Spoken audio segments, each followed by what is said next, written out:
तो चलो हम लोग शुरू करते हैं। सबको गुड मॉर्निंग। हम लोग पिछले क्लास में देख रहे थे, इनवर्स में बात कर रहे थे हम लोग। इनवर्स पर हम लोग दो थ्योरम किए थे, छोटा छोटा, नेसेसरी सफिशिएंट शायद लास्ट था। तो हम लोग आज आगे बढ़ते हैं। नेसेसरी और सफिशिएंट लास्ट में हम लोग वही किए थे। तो सबसे पहले हम लोग डिफाइन कर लेते हैं नॉन सिंगुलर और सिंगुलर मैट्रिक्स को। उसके बाद हम लोग नेक्स्ट बढ़ते हैं थ्योरम्स पर। Non singular and singular matrix,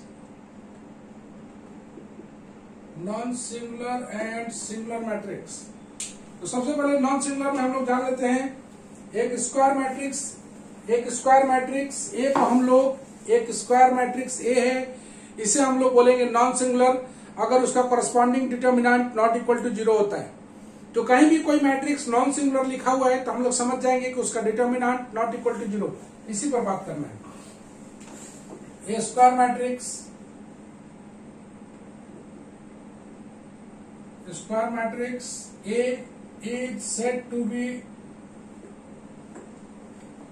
said to be non-singular or singular if h determinant a non-singular पहले है not equal to 0 और determinant a बराबर 0। यह आ गया सिंगुलर और नॉन सिंगुलर मैट्रिक्स। तो अब हम लोग देखते हैं एक छोटा सा थ्योरम जो कि बेहद इंपॉर्टेंट होगा। VBI होता है reversal law for the inverse of product.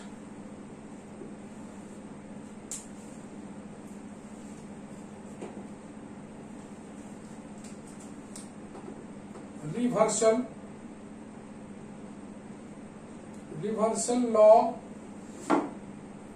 For the inverse of A product. ये हो गया नाम। अब इस पर हम लोग थ्योरम देख लेते हैं जो कि VBI थ्योरम है। If A and B, if A and B be two and-road non-singular matrices,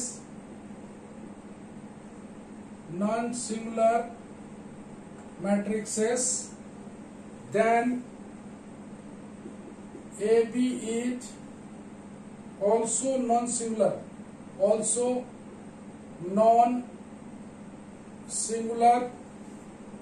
and AB whole का इनवर्स बराबर B इनवर्स A इनवर्स। बोल रहा है कि A और B दो n rowed non singular matrix. तो दो n rowed non singular matrix का मतलब जो यहां पर निकल के आता है,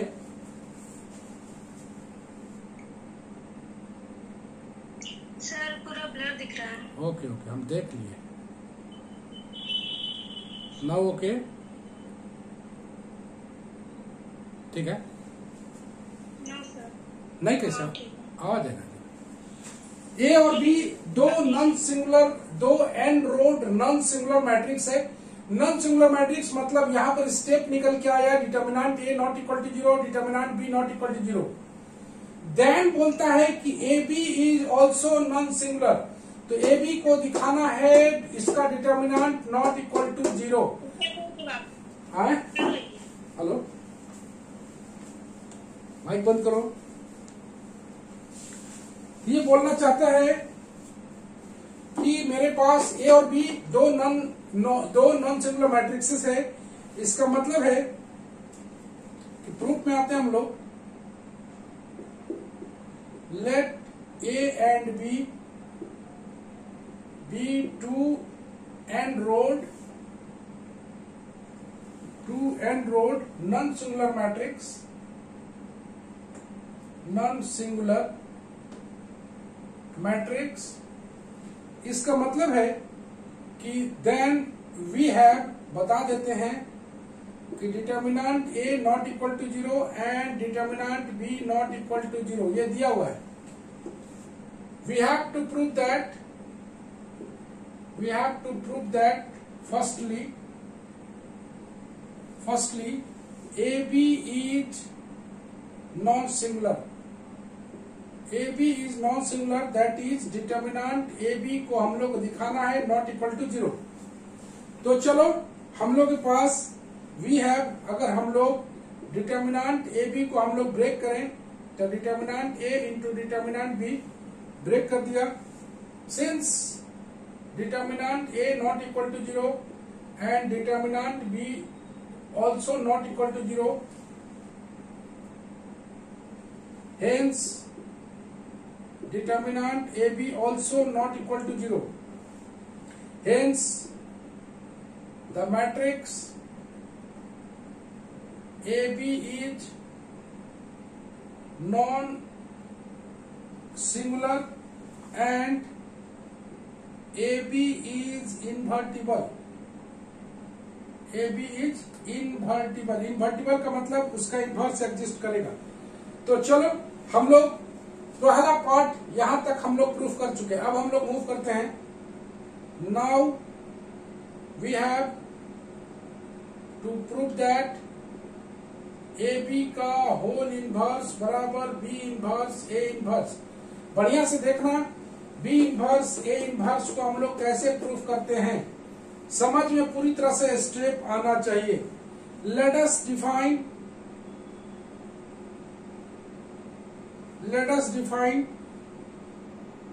the matrix C. The matrix C बराबर B इनवर्स A इनवर्स. इसको हमने मान लिया है C. इधर वाला को हमने मान लिया है C. Then गौर से देखना, देन CAB का हम लोग वैल्यू निकालेंगे. CAB मतलब C का वैल्यू पुट कर दे B inverse A inverse AB. इसको हम लोग लिख दें B इनवर्स को अलग कर दें A inverse AB. A inverse A को एक साइड रखें, यहां पर लिख दें B. इसको लिख पाएंगे B A इनवर्स बराबर IN बराबर B. इसका मतलब B इनवर्स B बराबर IN. मतलब हमने लेके आए हैं CAB बराबर IN. फायदा क्या होगा CAB बराबर IN लाने से, हम लोग बात करेंगे अभी. तो हम लोग CAB क्यों लिए, C को क्यों माने, इसको हम लोग नेक्स्ट पेज में देखेंगे. तत्काल इस स्टेप को समझ लेते हैं. CAB तो C का वैल्यू पुट कर दिया. A इनवर्स A को एक साथ रख सकते हैं. A इनवर्स A को हम लोग IN लिख सकते हैं. B into IN into B को हम लोग लिख सकते हैं B, और B इनवर्स B को वापस लिख सकते हैं IN. तनु ले लो तो.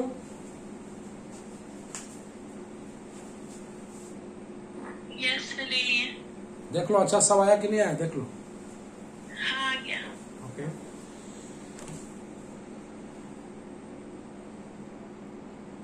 हम लोग ये देखना चाहते हैं कि मेरे दिमाग में कहां से आएगा कि CAB निकालना है. इस पर हम लोग बात करने वाले हैं. मेरे दिमाग में कहां से आएगा कि CAB हमें लेना है. तो ये धीरे धीरे तुम्हारे दिमाग में अच्छा से बैठ जाएगा, क्योंकि नेक्स्ट हम लोग को अलजेब्रा भी आना है. तो अलजेब्रा में भी हम लोग इस चीज को बहुत बढ़िया समझेंगे कि इस तरह का स्टेप कैसे सोचा जाता है. अगर CAB ले लिए हैं, अब हम लोग को निकालना है ABC. ऐसे CAB निकाले, अब हम लोग निकालेंगे AB इंटू C. तो AB इंटू C में AB को एक साथ रखेंगे, C का वैल्यू रख देते हैं हम लोग B inverse A inverse. A इसको लिख देते हैं B inverse into A inverse. A इसको लिख देते हैं हम लोग IN into A inverse. IN को A से गुना करेंगे A आएगा. A इनवर्स बराबर आ गया IN. मतलब मेरे पास 10 वी हैव, हम लोग जो निकाले वो CAB निकाले, AB इंटू C निकाले, जो कि IN आया. तुम लोग इनवर्स में पढ़े थे, इनवर्स का डेफिनेशन में, कि हम लोग AB इंटू BA बराबर IN अगर लिखते हैं तो हम लोग इस B का वैल्यू को लिख देते हैं A इनवर्स. ऐसा हम लोग पढ़ चुके हैं. तो हम लोग क्यों ना यहां से लिख दें हम लोग कि C बराबर, यहां से C बराबर AB का इनवर्स क्यों न लिखें? C बराबर AB का इनवर्स देख रहे हो, और यही C बराबर होता है किसके? B इनवर्स A इनवर्स बराबर AB का होल इनवर्स, इस तरीके से। और अगर इधर से भी लेते तो AB इंटू C बराबर IN लिखा हुआ है, तो यहां से भी हम लोग बोलते हैं C बराबर AB का इनवर्स, इसलिए हम लोग बोलेंगे B इनवर्स A इनवर्स बराबर AB का होल इनवर्स। इस तरह का प्रूफ है, तो यही तुम्हारा प्रूफ है ये। अब तुम गौर से देखो कि अब हमें कैसे पता चलेगा कि हमें इसको C लेना है। तो फॉर द कन्वीनियंस हम लोग इसको C लिए। अब इसको तुम इधर ले जाओ, अब तुम C इसको लिख के, अगर तुम इसको ऐसे लिख लेते हो C बराबर AB का होल इनवर्स, तो यहां पर हम लोग C लिखे हैं इसको, इसका मतलब इधर लाओगे तो C AB आएगा, एक साथ रखोगे, इसको इधर गुना करोगे तो IN नहीं आएगा। तो इस तरह से हम लोग समझेंगे कि ये लाना है। जैसा कि तुम लोग इनवर्स में देखे हो, बाय डेफिनेशन में तो हमेशा तो गौर से देखोगे AB बराबर BA बराबर IN हम लोग लिखा करते हैं, AB बराबर BA बराबर IN लिखा करते हैं। ओके, तो किसी को कोई डाउट है तो इसमें पूछ लो, चूंकि ये इंपॉर्टेंट थ्योरम है। एनी प्रॉब्लम किसी को?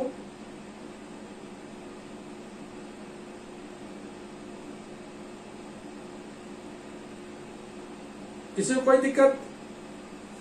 बस डेफिनेशन को तैयार रखना, तो मेथड को समझना कि कैसे हम लोग काम कर रहे हैं।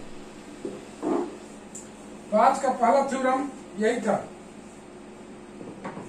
चलो आज का हम लोग नेक्स्ट उठाते हैं। नेक्स्ट हम लोग एक और छोटा सा थ्योरम उठाते हैं।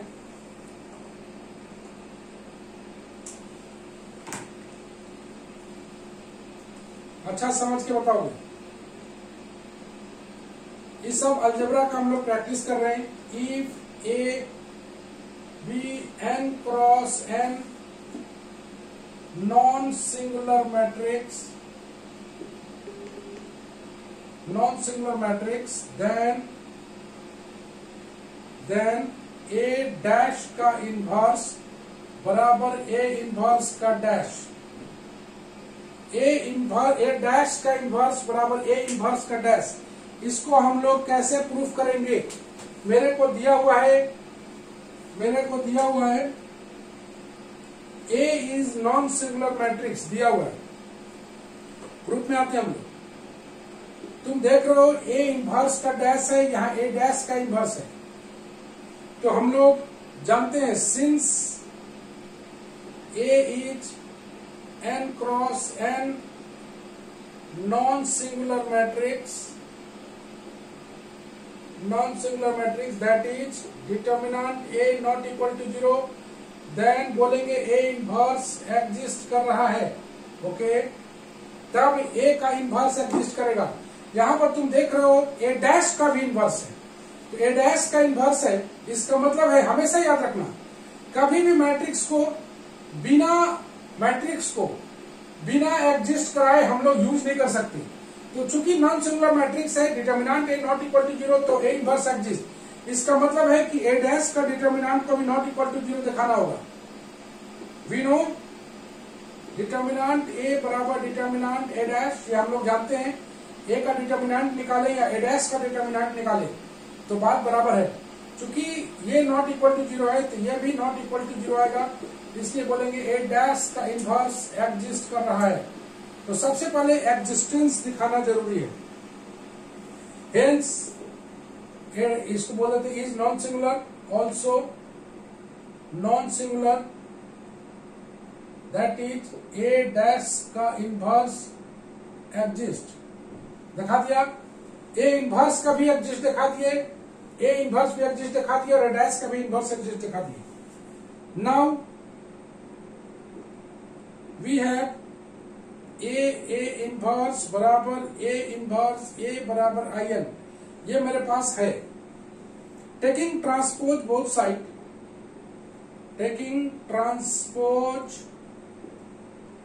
बोथ साइड, दोनों साइड अगर हम लोग ट्रांसपोज लगाते हैं and applying the reversible reversal law for transpose, तब मेरे पास आएगा ए इनवर्स का ट्रांसपोज, इसको हम लोग लिख सकते हैं ए इनवर्स ए, उल्टा लिख दिया देख रहे हो, का ट्रांसपोज, और इसको बराबर हम लोग लिख सकते हैं आई एन का ट्रांसपोज, क्योंकि आई एन का ट्रांसपोज बराबर आई एन होता है।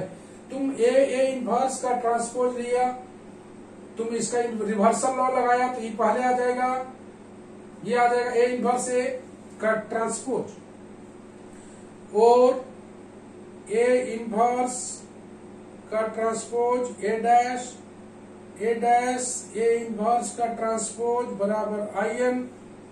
यह शो कर रहा है, it shows that A inverse का transpose is the inverse of matrix A dash. Finally A dash का इनवर्स बराबर ए इनवर्स का डैश, ये दोनों आपस में बराबर है। तो हमेशा याद रखना, इन दोनों का प्रोडक्ट मतलब ए इनवर्स का डैश और ए डैश का प्रोडक्ट, तुम देख रहे हो ए इनवर्स का डैश और ए डैश का प्रोडक्ट आई एन के बराबर आना चाहिए। न केवल ये आना चाहिए बल्कि इसका रिवर्सल भी आना चाहिए, ए डैश ए इनवर्स का डैश। तो हम लोग कहा किए कि ए नॉन सिंगुलर था तो डिटर्मिनेंट ए इनवर्स को एडजस्ट करा दिया। उसी तरह से ये दोनों का डिटर्मिनेंट हम लोग जानते हैं बराबर होता है, चाहे ए का निकालो चाहे ए डैश का निकालो, because row and columns are interchangeable in determinant. ये नॉट इक्वल टू 0 है तो इसका नॉन सिंगुलर आया, मतलब ए डैश का इनवर्स एडजस्ट करेगा। इसका मतलब है दोनों का इनवर्स एडजस्ट किया, ए इनवर्स ए बराबर आई एन। दोनों तरफ ट्रांसपोज लगाएंगे, अप्लाइंग द रिवर्सल लॉ, तो ए इनवर्स का ट्रांसपोज लगाए, इसको इसमें लगाएं या इसमें लगाएं, दोनों बात बराबर है, दोनों तरफ लगा दिया। और इसको मतलब सब तरफ से इसमें लगा दिया ट्रांसपोज, इसका भी ट्रांसपोज, इसका भी ट्रांसपोज, इसका भी ट्रांसपोज। चूंकि इसका ट्रांसपोज आई एन के बराबर है तो आई एन लिख दिया। इसको हम लोग रिवर्सल लॉ से करेंगे तो ए डैश ए इनवर्स का डैश, ट्रांसपोज का नियम तुम लोग जानता ही था, ए बी का ट्रांसपोज बराबर बी ट्रांसपोज ए ट्रांसपोज, जो जानता ही था, तो वही हम लोग लगा दिए। तो इसका हम लोग लगा दिए ए डैश ए इनवर्स का डैश ए डैश, इसका लगा दिया हम लोग ए डैश ए इनवर्स का डैश बराबर आई एन। तनु ले लो तो थोड़ा,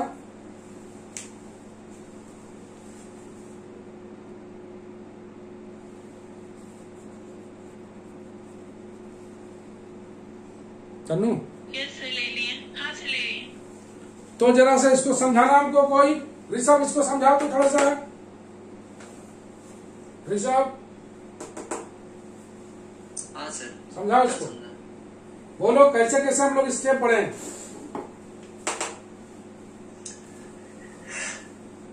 सर ए को n cross n non singular matrix लिए हैं पहले, ये दिया हुआ सिंगुलर बोले हैं, इसका मतलब दिया हुआ है, इसका मतलब determinant of A is not equal to 0 होगा। तो determinant of A is not equal to 0, तो इससे हम लोग कह सकते हैं कि ए इनवर्स एग्जिस्ट कर रहा है। बहुत अच्छे। उसके बाद हम लोग जानते हैं कि determinant of A equal to A का transpose, determinant of A transpose होता है जो कि नॉट इक्वल टू 0 होता है। तो उससे हम लोग कह सकते हैं कि ए का ट्रांसपोज का inverse is also known singular है। तो उससे हम लोग कह सकते हैं कि ए का ट्रांसपोज का इनवर्स एग्जिस्ट करता है। वेरी गुड, आगे बढ़ो।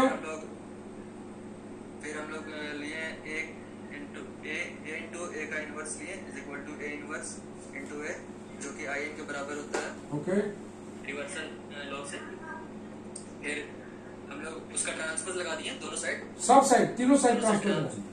हाँ हाँ हाँ, तीनों साइड ट्रांसपोज लगा दिए। तो उसके बाद नीचे आ गया ए इंटू ए का इनवर्स का whole transpose equal to A inverse into A का transpose equal to I N का ट्रांसपोज, जो कि इक्वल टू होगा, फिर मतलब ट्रांसपोज वाला फॉर्मूला लगाएंगे तो ए इनवर्स का ट्रांसपोज आएगा, फिर इंटू ए का transpose equal to into inverse का transpose equal to I N. तो इससे हम लोग को पता चलता है कि ए इनवर्स का ट्रांसपोज रिवर्स है मैट्रिक्स ए डैश का, मतलब ओके। तो हमेशा इस तरह का प्रूफ में हमेशा इनवर्स को उधर ले जाओगे और इतना इंटू इतना का प्रोडक्ट बराबर आई एन लाओगे। तो क्या दिया हुआ है, ये सबसे इंपॉर्टेंट था कि ए इनवर्स को एडजस्ट कराए, इसका मतलब है कि ए डैश का इनवर्स को भी एडजस्ट कराना पड़ेगा, क्योंकि इसका डिटर्मिनेंट दोनों आपस में डिटर्मिनेंट बराबर होता है। चूंकि ये नॉन जीरो है तो ये भी नॉन जीरो होगा, इसलिए ये भी नॉन सिंगुलर होगा। इसको हम लोग लिखे और सब साइड में हम लोग ट्रांसपोज लगा दिए, ट्रांसपोज बोथ साइड लगा दिए और अप्लाई कर दिया रिवर्सल लॉ को। रिवर्सल लॉ का मतलब ए बी का डैश बराबर बी डैश ए डैश लगा के हम लोग काम कर लिए। ये रहा हम लोग का सेकंड थ्योरम का प्रूफ।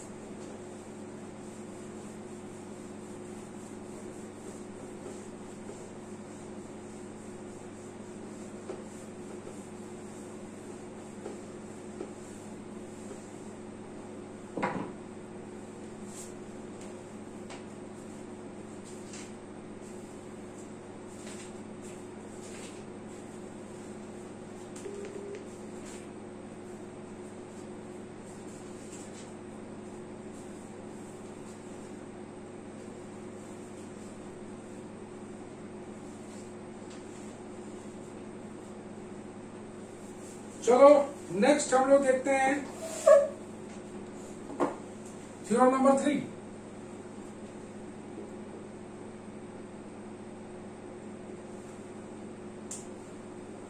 थ्योरम नंबर 3 बोलता है, इसका रिजल्ट भी तुम्हें याद रखना चाहिए। If A be n cross n matrix prove that adjoint A का डिटर्मिनेंट बराबर डिटर्मिनेंट ए का पावर n माइनस 1। इसको रिमाइंडर भी रखना, इसको हमेशा दिमाग में भी रखना चाहिए। कभी अगर कोई पूछता है कि किसी एडजॉइंट का मैट्रिक्स दिया हुआ है, अब बोलता है कि आप उसके एडजॉइंट का डिटर्मिनेंट निकालिए, तो तुम एडजॉइंट निकालने के लिए नहीं जाओगे, इस थ्योरम का इस्तेमाल करोगे और इस डिटर्मिनेंट का मॉडुलस निकाल के उसका जितना ऑर्डर का रहेगा उसको होल स्क्वायर कर दोगे। ऑर्डर 3 का रहेगा तो होल स्क्वायर, ऑर्डर 4 का रहेगा तो होल क्यूब, ऐसे।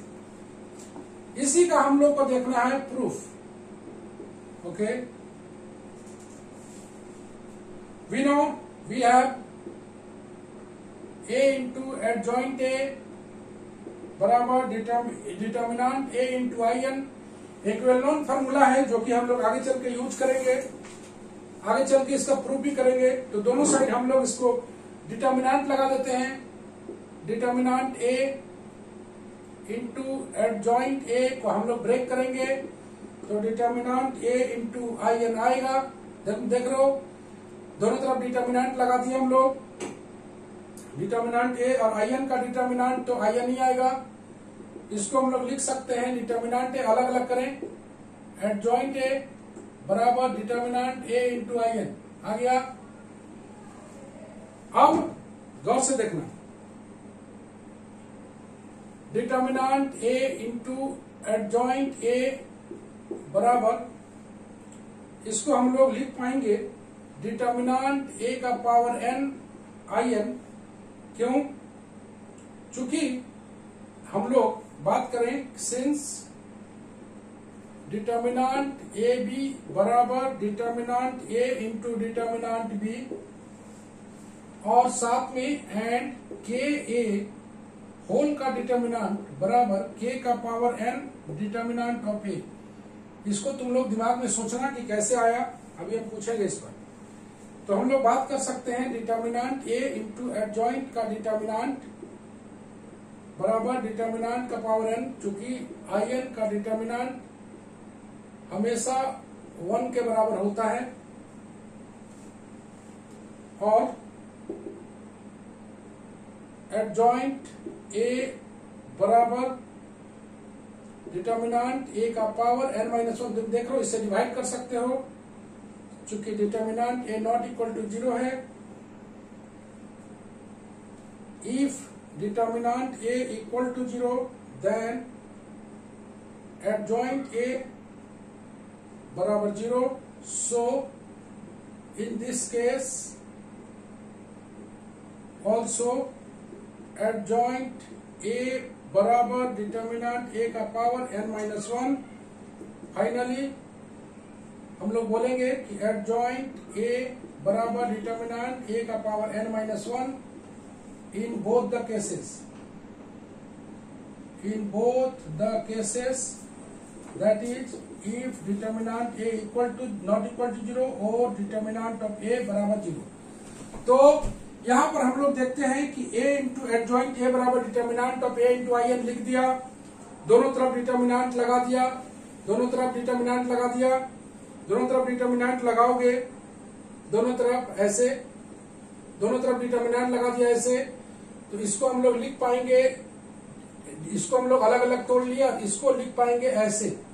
तुम देख रहे हो दोनों तरफ डिटर्मिनेंट लगा दिया. अब इसको ऐसा क्यों लिखे हैं तुम लोग अभी सोच के बताओगे हमको कि इसको ऐसा क्यों लिखे हैं. डिटर्मिनेंट इधर वाला डिटर्मिनेंट अगर बाहर निकलेगा तो पावर एन के साथ क्यों निकलेगा. इसको अलग अलग कर दिया. डिटर्मिनेंट ए इंटू एडजॉइंट ए ये अपनी जगह पर, इसका वैल्यू 1 है और हम लोग डिटर्मिनेंट ए से डिवाइड कर सकते हैं. यहाँ पर बात करते हैं dividing by determinant of A. Divide इसलिए कर सकते हैं कि नॉट इक्वल टू 0 है. तो कोई हमें बताए कि ये क्या, इसको हम लोग अलग अलग किए हैं. कोई नोट करके हमको यहाँ पर समझाओ, नोट करके कि कोई डिटर्मिनेंट अगर हम लोग लेते हैं, मान लेते हैं A1, A2, A3, B1, B2, B3, C1, C2, C3. अगर इसमें हम लोग x से गुना करें, x से गुना करें तो x से गुना करोगे तो x A1, x A2, x A3 1/x. अगर इससे भी गुना करें x से, x B1, x B2, x B3, तो फिर एक बार x स्क्वायर, और इसमें भी गुना करें x C1, x C2, x C3, तो यहाँ पर आ जाएगा x क्यूब. गौर से देख रहे हो, एक रो में गुना करेंगे एक बाहर निकलेगा, एक रो से बाहर निकलेगा एक से बाहर निकलेगा. तो यहाँ पर तुम देख रहे हो अगर k टाइम्स गुना है तो a अगर n क्रॉस n ऑर्डर का है तो इसीलिए k का पावर n बाहर निकलेगा. और ये वाला थ्योरी टूटा है determinant of a into determinant of b से. और ये डिटर्मिनेंट ऑफ a अगर कांस्टेंट है, तो अगर ये कांस्टेंट है तो तुम देख रहे हो कि पावर n के साथ निकला है.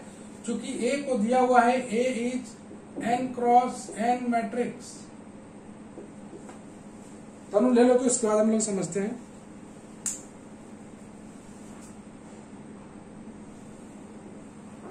यस सर, ले लिए. हाँ,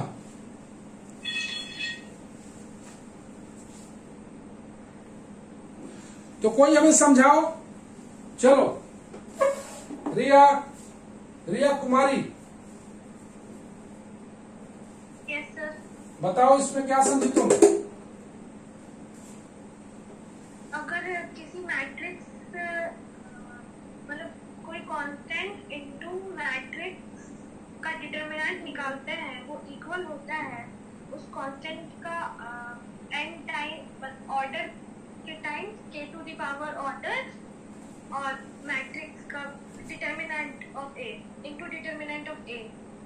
ये चीज को यहां से तुम समझ सकते हो. डिटर्मिनेंट में अगर गुना करते हैं, एक रो में गुना करते हैं तो एक बाहर निकलता है, एक रो में गुना करते हैं एक बाहर निकलता है. अगर ये n क्रॉस n का रहेगा तो x का पावर n निकलेगा. अगर 3 ऑर्डर का रहेगा तो 3 निकलेगा. अगर ये मैट्रिक्स 3 ऑर्डर का रहता, 3 क्रॉस 3 मैट्रिक्स का, तो k क्यूब होता. 2 क्रॉस 2 का होता तो k स्क्वायर होता. लेकिन मैट्रिक्स में गुना होता है तो पूरा सब एलिमेंट में गुना होता है.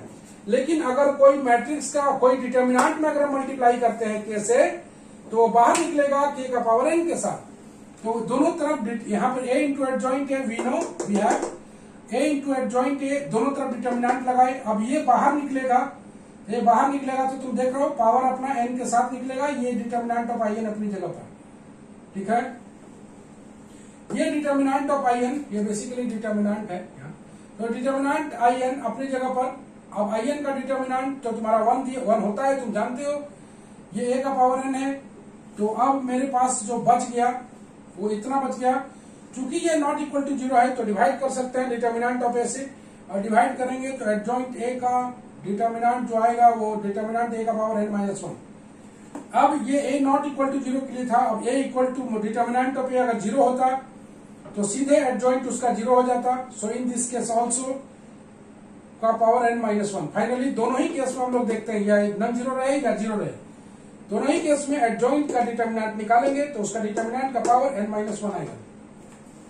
ले लिए तनु।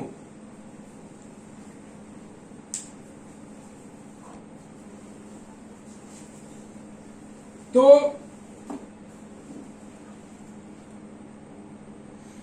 नाउ जैसा कि तुम देख पा रहे हो कि आज जो थ्योरम्स का हम लोग प्रूफ कर रहे हैं बहुत अच्छा थ्योरम है।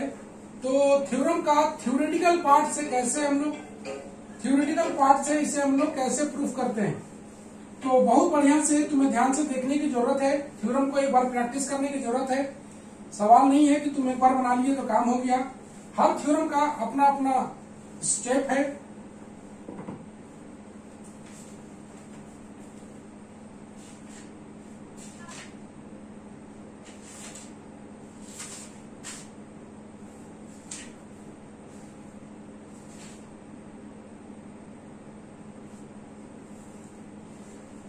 कोई मान लो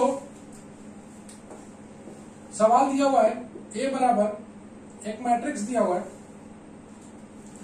एक मैट्रिक्स दिया हुआ 1 2 -1 3 2 4 3 -1 2 ये मैट्रिक्स दिया हुआ है। अब बोल रहा है फाइंड कीजिए आप एडजॉइंट a का डिटर्मिनेंट। तो तुम ऐसा नहीं कि हर एक एलिमेंट का कोफैक्टर निकालोगे, हर एक एलिमेंट का कोफैक्टर निकाल के उसका एडजॉइंट निकालोगे, वो भी एक मैट्रिक्स होगा, फिर उसका डिटर्मिनेंट निकालोगे, ऐसा काम नहीं है। तो यहां पर हम लोग बोलेंगे कि वी नो एडजॉइंट ए, अगर तुम्हें याद है एडजॉइंट ए का डिटर्मिनेंट बराबर डिटर्मिनेंट ए का power n minus 1। Here A is a matrix of order 3, इसलिए इसका एडजॉइंट जो होगा वो डिटर्मिनेंट ए का स्क्वायर होगा। तो हम लोग डिटर्मिनेंट ए निकाल लेते हैं।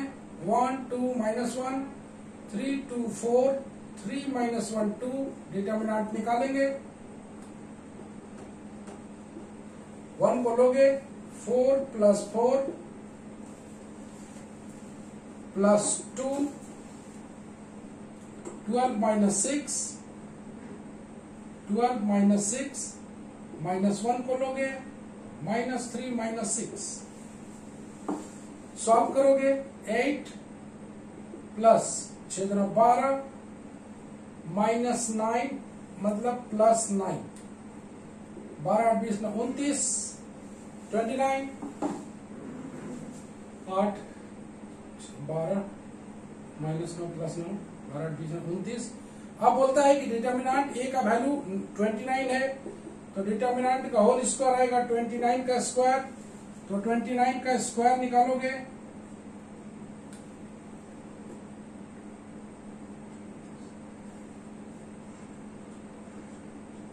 $841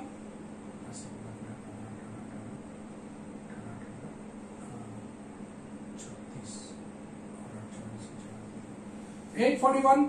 तो इसका जो फाइनली आया एडजॉइंट ए बराबर 841। तो इस तरीके से ये बहुत आसानी से तुम निकाल सकते हो। अब इतना लिखने का जरूरत नहीं है, तो सीधा डिटर्मिनेंट निकालो, जो सॉल्व करो उसका स्क्वायर करो। ये ऑर्डर 3 का है तो स्क्वायर होगा, ऑर्डर 4 का है तो 3 होगा। इस तरीके से इसको हम बताए हैं कि तुमको याद हो जाए। ये फार्मूला इसलिए बताए हैं तुमको अलग से याद करने का जरूरत ना पड़े।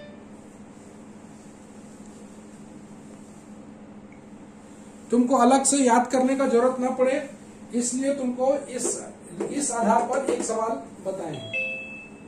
ले लो तो तनु। हाँ सर ले लिए। ओके, तो बहुत जबरदस्त ऑब्जेक्टिव का फॉर्मूला है, तो इसे हमेशा दिमाग में रखना चाहिए।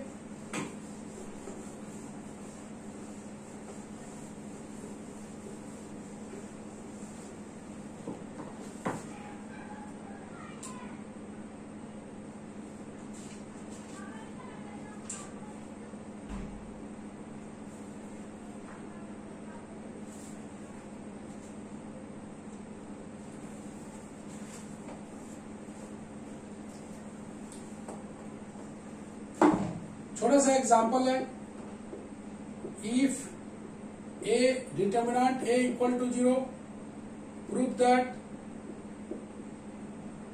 that adjoint a बराबर 0।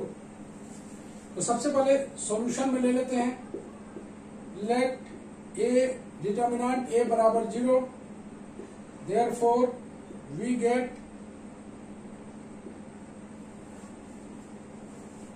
या ऐसे लिखते हैं, late A be square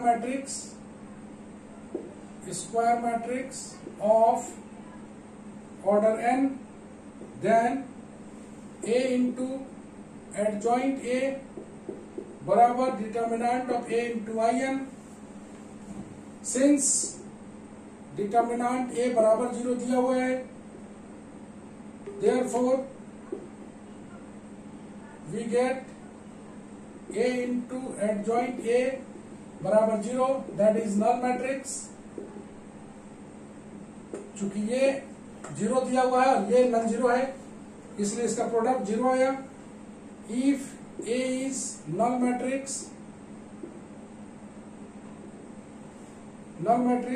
adjoint A is also a null matrix, and so determinant A बराबर एडजॉइंट ऑफ A बराबर 0।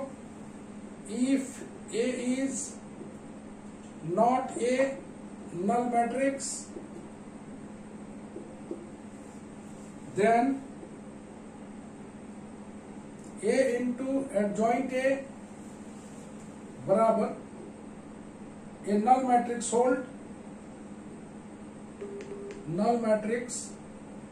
holds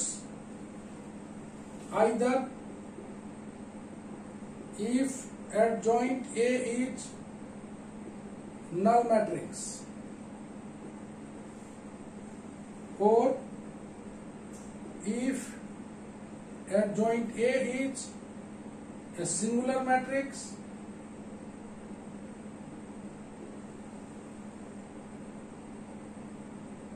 in either case adjoint A बराबर 0। तो इस तरह से देखते हैं कि अगर डिटर्मिनेंट A इक्वल टू 0 है तो एडजॉइंट A बराबर नल मैट्रिक्स होगा। A अगर square matrix of order n है तो हम लोग जानते हैं A इंटू एडजॉइंट A बराबर determinant of A in In। अगर ये बराबर 0 है then for we get A into adjoint A बराबर 0, जो कि एक नल मैट्रिक्स होगा। मतलब if A is null matrix, अगर ये नल मैट्रिक्स होता है तो adjoint A is also null matrix. So in this case determinant A बराबर एडजॉइंट A बराबर 0। A is not a null matrix, then A into adjoint A बराबर a null matrix holds either if adjoint A is null matrix or if adjoint A is singular matrix। ये अगर null matrix होगा, ये एक singular matrix होगा। In either case adjoint A का determinant बराबर 0। ले लो तनु। यस सर, ले लिए। ओके, तो जैसा कि तुम देख पा रहे हो कि हम लोग आज मैट्रिक्स में कुछ थ्योरम्स किए, कुछ छोटा छोटा सवाल किए। तो अगले क्लास में हम लोग इस इनवर्स वाले चैप्टर को हम लोग फिनिश कर पाएंगे। एक थ्योरम बचा हुआ है, बड़ा सा थ्योरम, ऑर्थोगोनैलिटी यूनिटरी बोल के इसको खत्म करेंगे हम लोग।